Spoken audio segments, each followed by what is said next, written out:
গত বছর ৭ আগস্ট আয়নাঘরে ৮ বছর গুম থাকার পর মুক্ত হন সেনাবাহিনীর সাবেক ব্রিগেডিয়ার জেনারেল আবদুল্লাহিল আমান আজমি।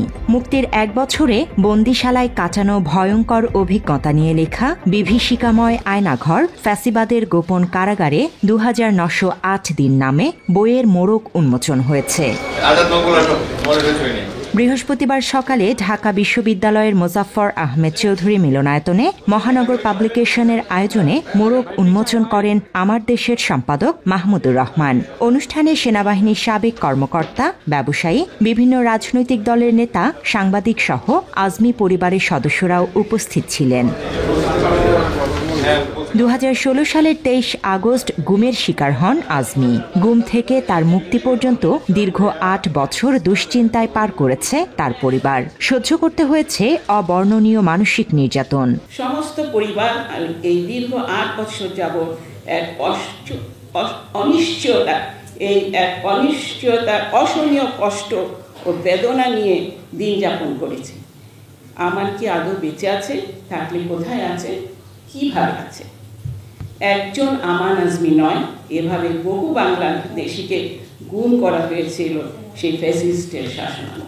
আমরা এই যে ভয়ে এই ১৫.৫ বছর কাটিয়েছি, এটা এমন এক যুগ যেখানে আমাদের আসলে ইমান আমরা রাখতে পারি নাই। আমাদের ইমানের জোর ছিল না যে আমরা বলি, যেটা না বলার সাহস ছিল না। অনুষ্ঠানে উপস্থিত হয়ে আয়নাঘরের দুর্বিষহ সময়ের কথা বর্ণনা করেছেন অবসরপ্রাপ্ত কর্নেল হাসিনুর রহমান। আজমিকে তার পাশের কক্ষে দেখেছেন তিনি। তাই ৫ আগস্ট শেখ হাসিনা পালিয়ে গেলে তাকে মুক্ত করতে সাধ্য মতো চেষ্টা করেছেন হাসিনুর। এ সময় তিনি আরও বলেন, অতীতের মতো ফ্যাসিবাদ আগামীতে দেখতে চায় না সাধারণ মানুষ। আজমি স্যারকে ছাড়ার জন্য ৩ ঘন্টা সময় দিয়েছিলাম। এক সময় মনে হলো না, এটা আমার দিয়ে হবে না, আমাকে একজন সিনিয়র লোক লাগবে। আমি ব্রিগেডিয়ার হাসান নাসের কাছে যাই রাতেরবেলা। আমরা ৬টার দিকে যাই, ৭টার দিকে আবার একই জিনিস বলে ২ ঘন্টার সময় নিয়ে ৮টার সময় আমরা পর্যন্ত পোস্টে বসে পড়ি। অনেক অবস্থা ছিল আমাদের সাথে। মাহমুদুজ্জামান স্যার ছিল, কর্নেল ফেরদাউস ছিল। যাই হোক, সবটা হলো এই কথাটাই বলতে চাচ্ছি, যা হয়েছে আমরা এটা আর দেখতে চাই না। আমাদের ছাত্ররা আমরা যা দেখাইছে, রাজনীতির বিরুদ্ধে তা করতে পারেনি। বিপ্লবটা ছিল আমজনতার, এখানে কিন্তু রাজনীতির কোনো কৃতিত্ব নাই, সোজা কথা। ওই ছাত্ররা আমজনতা আমাদের শিখেছে, ভারত আমাদের একমাত্র শক্তি। এটা আমাদের ধারণ করতে হবে, আগামী প্রজন্মকে এটা ধারণ করতে হবে।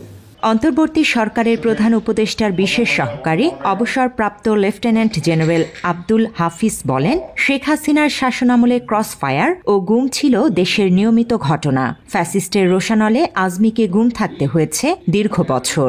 আমরা যারা তার সহযোদ্ধা ছিলাম, আমরা কি কোনো প্রতিবাদ করেছিলাম? আমরা কোনো কথা বলেছিলাম? আমরা রাস্তায় যাওয়া তো দূরের কথা, আমরা তো ঘরে বসেও তাকে ফোন করে তার খবর নিয়ে নেই, তার কথা জিজ্ঞাসা করি না, তার সাথে কথা বললে না আমাদের কি হয়ে যায়। মাত্র ৩০% টাকায় জমির মালিক হয়ে নতুন বাংলাদেশের গড়ে তোলার স্বপ্ন দেখা বাংলা বসতি।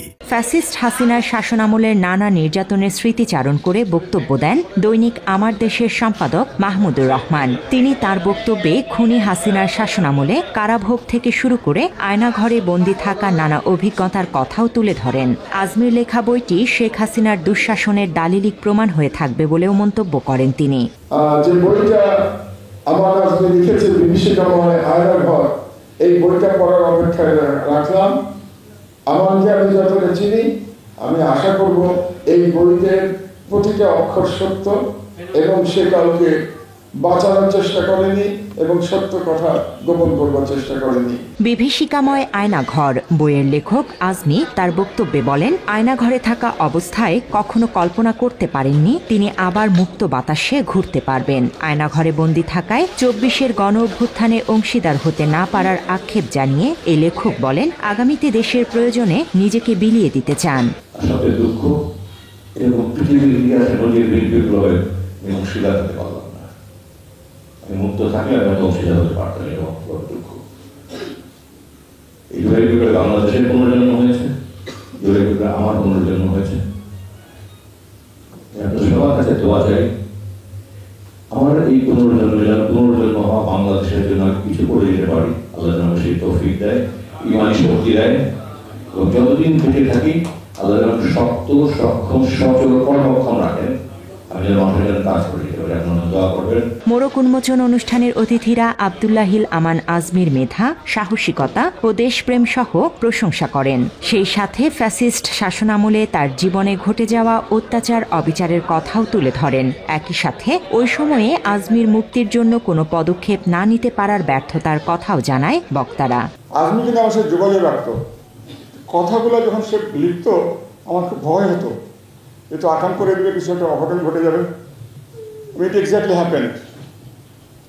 আমি কিন্তু উত্তরগুলো একটু ট্যাকটিক্যালি দিতাম, সে একটু স্ট্রেট ফরওয়ার্ড ছিল, মেবি তার স্পিরিট আমার চেয়ে অনেক বেশি ছিল।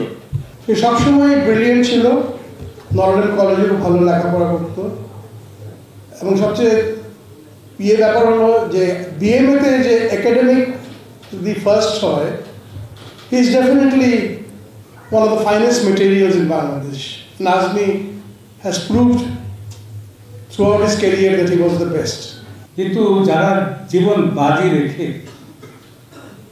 দেশের জন্য সাহস দেখান, তাদের মর্যাদা অনেক উপরে।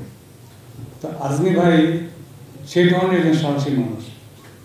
তা আমি এই সাহসের আসল করতে হাসিনার আয়নাঘরে বন্দী ছিল আজমির মতো দেশপ্রেমী অসংখ্য মানুষ। 2024 সালে ছাত্র জনতার গণ অভ্যুত্থানের পর আয়নাঘর থেকে মুক্ত হয়েছে সব বন্দী। তাদের মতে জুলাই আন্দোলনে নতুন করে জন্ম হয়েছে বাংলাদেশের, সেই সাথে তারাও পেয়েছে নতুন জীবন।